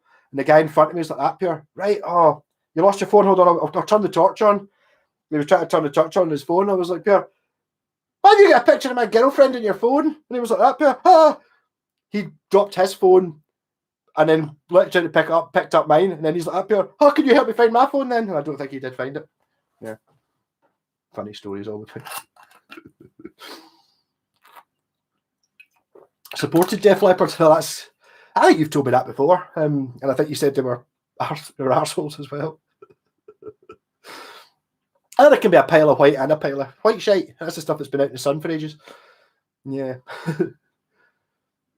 Do Manowar still have that muscle image? Yeah, I don't know if they ever had the muscle image, but yeah. I saw Manowar the first time they played in Britain for like 30 years down in Birmingham. They went down and the place was packed and it was rocking. And then I went to see, they played Glasgow and it was about a tenth as good. It was kind of almost embarrassing. I don't know, maybe just because I'd seen them before. Everyone was singing along the songs, really cheesy. Really funny. I mean, it's like Joey DeMayo's like the bass player. There's a bit where he pulls the bass strings off his guitar, off his bass. He's like, and he holds it. There's got like a strobe light going. It looks like he's holding a wriggling snake with a strobe light as he's pulling the strings off his bass. Yeah, pretty funny. And there's a bit where the singer like holds the guitar and the bass out like this, and then the bass player and the guitarist are sort of playing them, and he's like, it's very tongue-in-cheek, very silly, but Kings of Metal, very good. There's actually quite a lot of Koba Metal, who's the guy that the director, producer of Baby Metal, is obviously a Manowar fan, because there's quite a lot of Manowar sort of lore elements in Baby Metal. Same with, there's quite a lot of Star Wars in it as well. Seems really silly. Yeah, I always thought people played bass because they were too shit to play guitar. To listen to Led Zeppelin, AC/DC, The Who. The Beatles. See, I think there's two types of bass player. There's the bass player who plays bass because they're the only one in the band that can play bass. That's me and Paul McCartney. That's like, the first band I joined already had 3 guitarists. And it's like, do you want to join playing the guitar? And it's like, they had 3 guitarists. So I played bass because I was the only one that could play lead guitar or bass. So it's like, there's that end. And then the other one is the bass player who's got a van and wants to be in a band but can't be bothered learning how to play properly. So that's the 2 different types of bass player. But I mean, Cliff Williams is a stunning bass player. Just a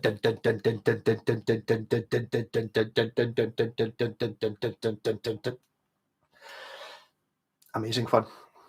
And John Paul Jones, it's like, that's a don't even really know where to start with that. He's just an amazing musician. He's one of those folk I just hate because he's been amazing on everything. I actually saw John Paul Jones play at the garage. I had my pint on the stage at his feet. It was a solo tour, Zuma or something. The album was called. That's when I first saw an 8-string bass. I knew I had to have an 8-string bass, and I talked to him, as in he came out and it's like light up fretboard, which I'd never seen before. And he came out with the third song, with the third 8-string bass. He's like, yes, I've got another 8-string bass. And I said, does this one light up as well? And he's like, yes, it does. So I've talked to John Paul Jones.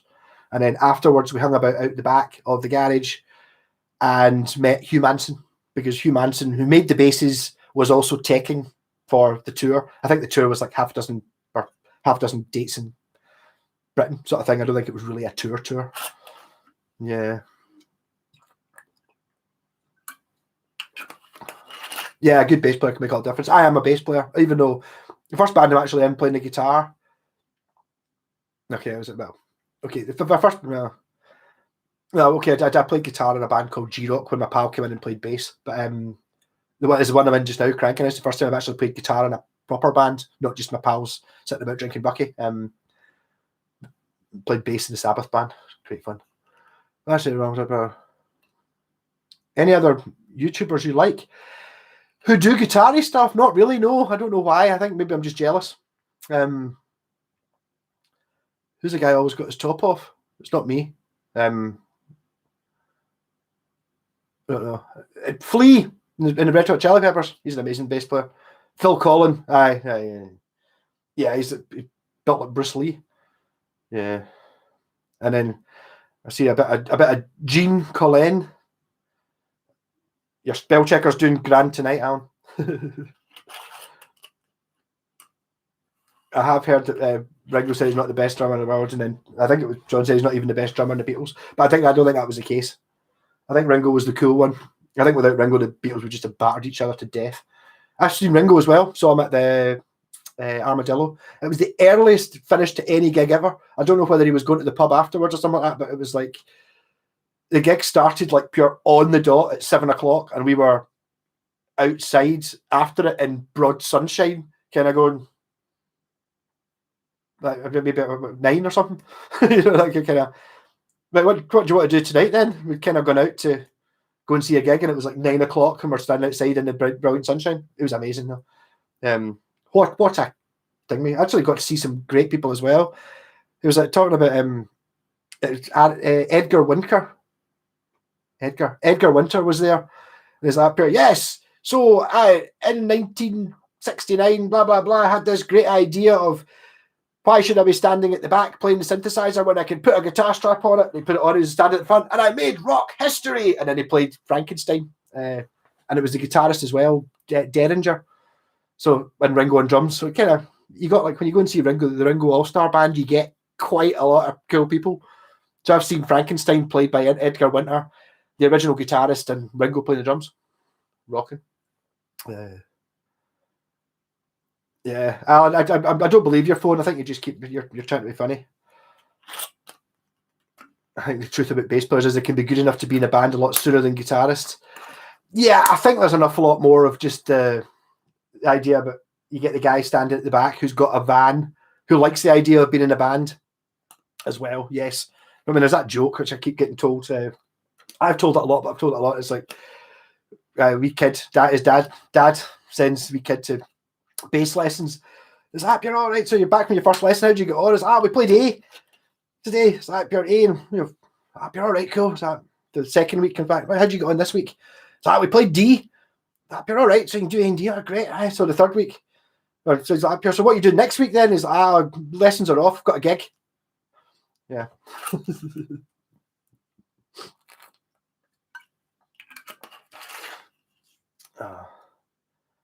The level 42 fella, Mark King, he did some things at the start of the lockdown, if you look him up on YouTube, and it's hilarious. He's a really funny guy. I really like him. I don't particularly like level 32's music, but the guy is brilliant. And it's obviously, I can't even, it's one of those things you just kind of look at it and go, man, I can't do that.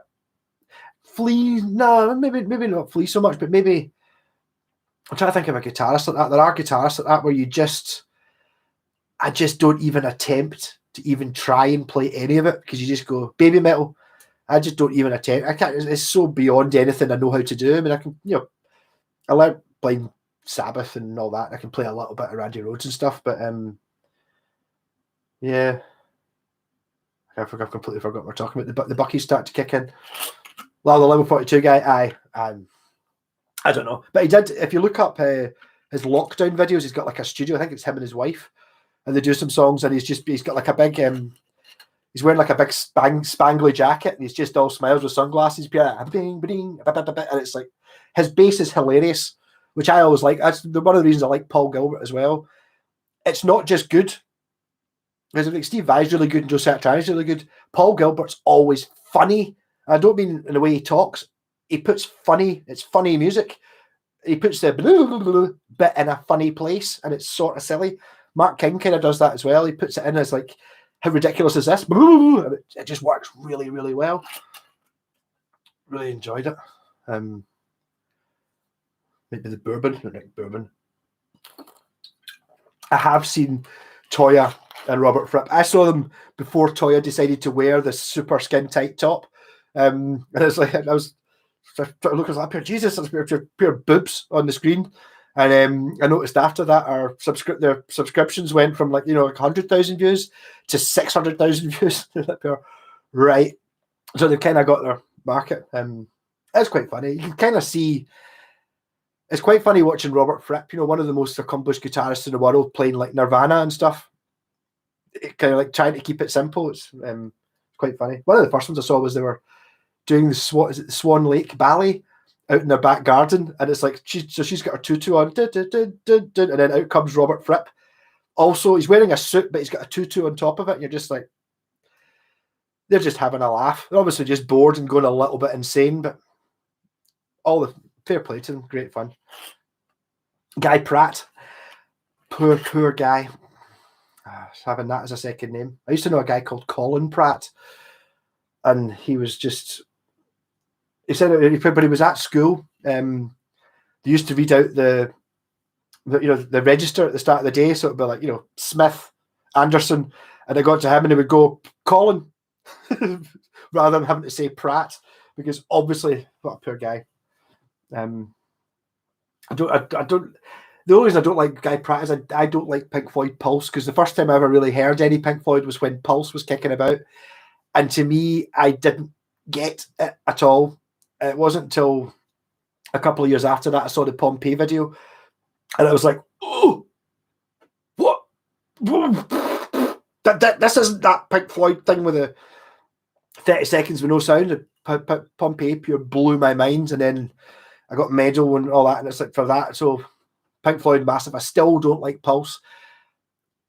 Part of the thing about Pink Floyd is there's nothing going on, and it's like in Pulse they've got like 3 keyboard players and 2 guitarists and backing singing and trumpets and saxophones and 2 drummers, and you're just like, no. The whole point of Pink Floyd is there's nothing going on. Here's one. Sorry for the questions. I just bought a Boss GT10. I might have had a Boss GT10. I did a video actually got quite a lot of hits. Me trying to work it out. It was quite an expensive one in its day. A Boss. I'm sure it was a Boss pedal. Kind of like it was maybe a 2000s one or something like that. And it was like 24-bit sampling. So the sounds on it were awesome. And it showed you in the display, you could kind of laid it out, and it showed you like, oh, you could put like a distortion pedal, and then after it you could put the amp, and then after that you could put the reverb and stuff like that. It was just pure overwhelmed. I couldn't deal with it. I actually took that to China and swapped it for a guitar, because I figured nobody in China probably has a 20-year-old pedal, because as my girlfriend says, it's like pure air. You don't really get anyone who's into rock and roll music, and to a Chinese person, rock and roll music is everything we know. Anything with guitars in it, anything that isn't pop music or traditional Chinese music is rock and roll. So rock and roll covers Megadeth and it covers the Beatles. It's just that. Whereas in my thinking of rock and roll is, I think AC/DC are rock and roll, and early Elvis and Mud and Status Quo. That's rock and roll to me. Like 50s rock and roll is rock and roll, whereas basically everything's rock and roll to them.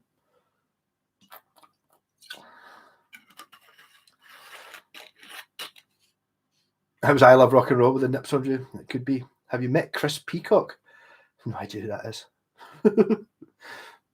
The early tapes in the self-named album. After that, the pop stuff is less good. I think Level 42, I know it's going to sound really strange, are a bit like Metallica. Bear with me. There's a Metallica video of them playing at some festival in the 80s with the original bass player, and it sounds amazing. And I looked at the album because I've got it, and the album sounds rubbish.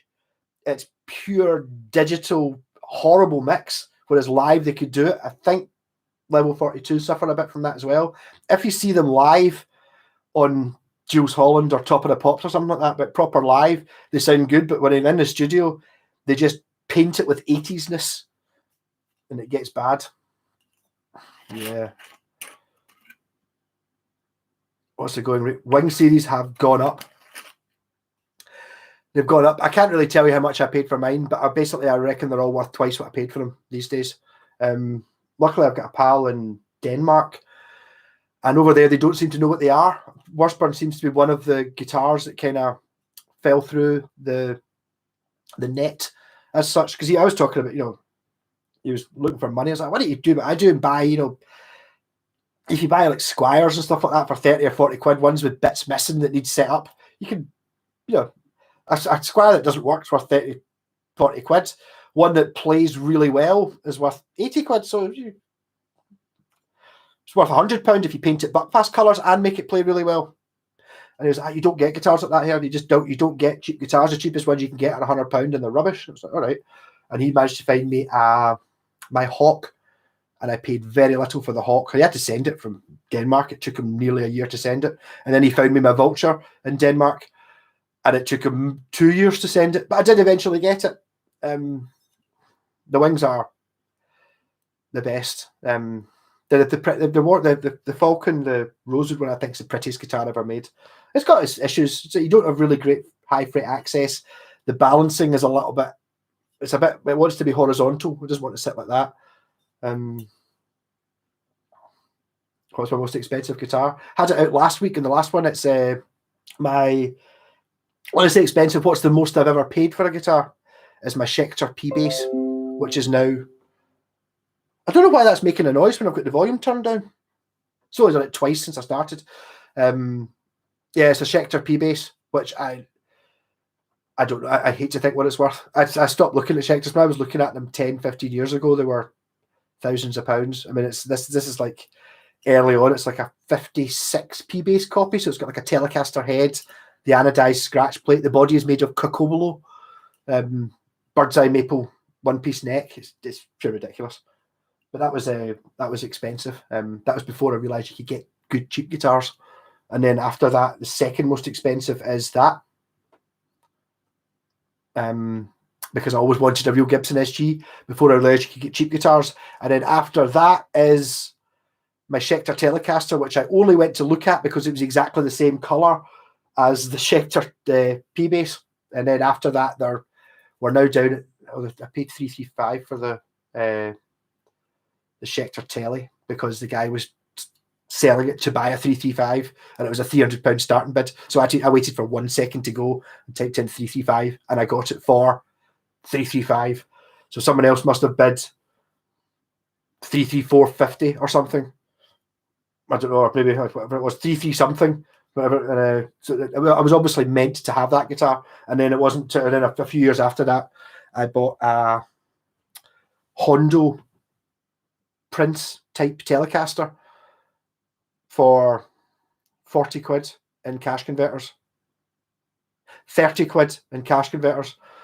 And I said it was it was 30 quid. And I said if that was 20 quid, I'd buy it to the guy. If it was 40 quid, I wouldn't even be looking at it. But it's 30. You've priced it really well. Would you take 20 for it? No, only come in today. Maybe if you come back in a couple of weeks, it's still here. So I went, right, hold it for me for 10 minutes. And I'm going to go out and have a fag. So I went out and had a fag. And then just across the road from that cash converters, which isn't there anymore, was Guitar. And I had a fag and I walked over and I looked at a Fender Baja Telecaster for 700 quid. And I had a wee shot of it. I didn't have a shot of it. I just went up and looked close at it. And the Hondo looked better. It did have a pointy headstock, and the nut was hanging off.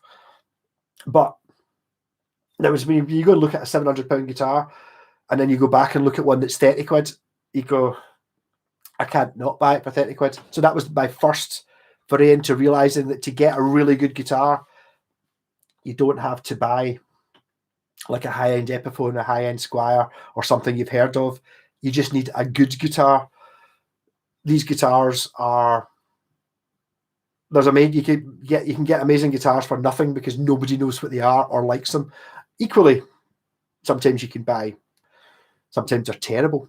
I've had some awful guitars. I never kept them, but you can get some ridiculously good ones. Yeah. Have you ever played the Japanese Washburn HB35? I know the guitar.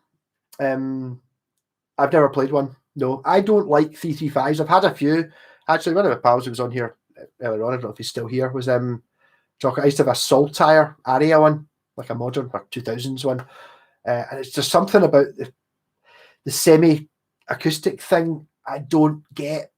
It's like, it seems to show up the harmonics you don't want. That makes sense?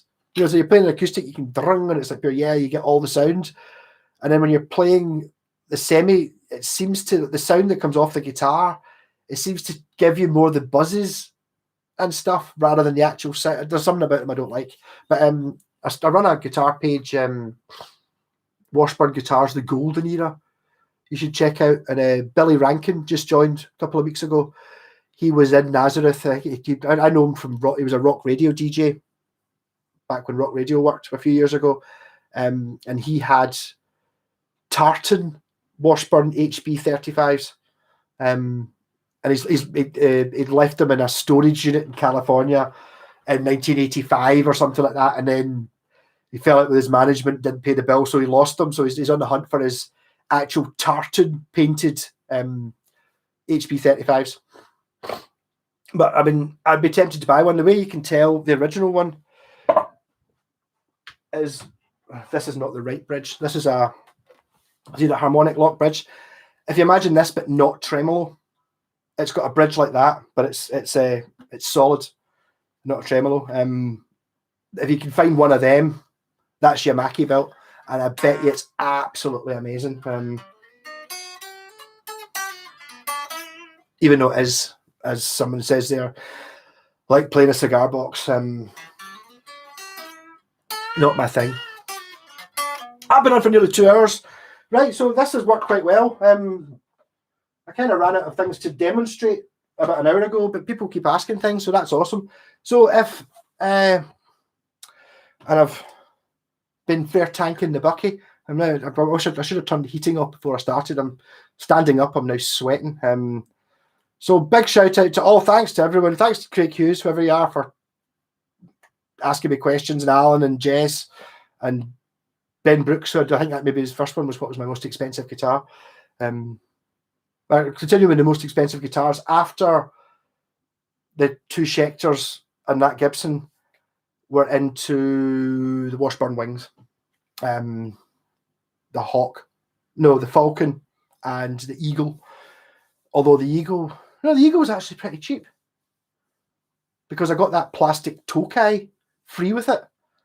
And the plastic Tokai's probably, it must be worth, it's Japanese, it's fiberglass, it's Fibertech, it must be worth 200 or 300 quid. So if it's worth 200 or 300 quid, the Eagle was kind of free. the best price. I can't see the point of paying thousands of pounds for a guitar. Not if you're willing to spend a little bit more time looking for them. The trick about buying guitars is not to be after one for next week. It's not like, oh, I've got £500, I want to buy a guitar right now. No. The trick is to have lots of guitars, so to not need any more at all, so that you only buy the ones. I'm not looking for any guitars just now. I'm not buying any more. I said this about 3 or 4 years ago. Not buying any more, but then occasionally they just pop up and you go, oh. Really, of all the guitars, that one there's the only one that I bought myself. I bought that last year because I'd never seen one like it, and it's amazing. It wasn't that expensive. I mean, you're still talking cheaper than a Squire P Bass, basically, or definitely cheaper than the most expensive Squire P Bass, and significantly better than the best Fender. You know, it's like, but where you can never find one, you can't look up eBay completed listings. Well, you can look up eBay completed listings for the last 2 years and see that one, so you can know what I paid for it. That's it. There's no other ones. Most of the best guitars are like that. You can't. Whereas that's the difference with something like a Squire or a Gibson or something like that. You just go, all right, what's a Squire blah blah classic vibe 52 worth? You just type in Squire classic vibe 52 completed listings and you see, oh, the last 10 sold between 220 and 270 quid. So you know that it's worth, you're paying 220 for one that's a bit beat up, and then 270 for one that's pure mint. Easy. Whereas most of the ones I look up, you look them up and you go, well, there's none. None. I have a Chushin built Azumi. I don't know the name. I know Chushin though. I know Chushin. They made they were Chushin. I heard a thing about Chushin. Apparently, they were not liked by the other factories. There was something. I think maybe the guy who owned it was a bit of a dick or something. So they kind of don't talk about Chushin. I don't know anything more than that apart from they kind of don't talk about Chushin for whatever reason. I don't know whether he was. I don't know. Maybe he was racist or sexist. I don't know, or just a dick. I don't know. Something a bit strange. You can never have too many guitars. I think I'm probably pushing the limit of, yeah. So I've got a really funny guitar. Right, thanks again. There's my Bucky. We're coming up for 2 hours. At least this week I don't need the toilet. I went before I came. So I've got guitars to do this week. I've not. The elephant in the room is that. which does something. I'm hoping I'm going to spend a little bit more time and do like a 2-minute super clickbait video and hope it goes mega viral, because that's really silly. No one's asked about it. I said I was going to tell people, show something new, but you didn't ask, so you don't get. So expect it this week. Rock on, everyone, and there's no chance I'm going to be able to press this button correctly. Where is the wee arrow? I don't know. Is it on the screen down there? It's down there, so I've got to move it over here. And I've seen the button that says end screen, so rock on, everyone. Love you all. Had a fantastic night. This is great. It's like being in a room talking to your pals when I can't do that. And I just get to talk to my own because nobody interrupts me. Yay! Catch you later. Oh, and end.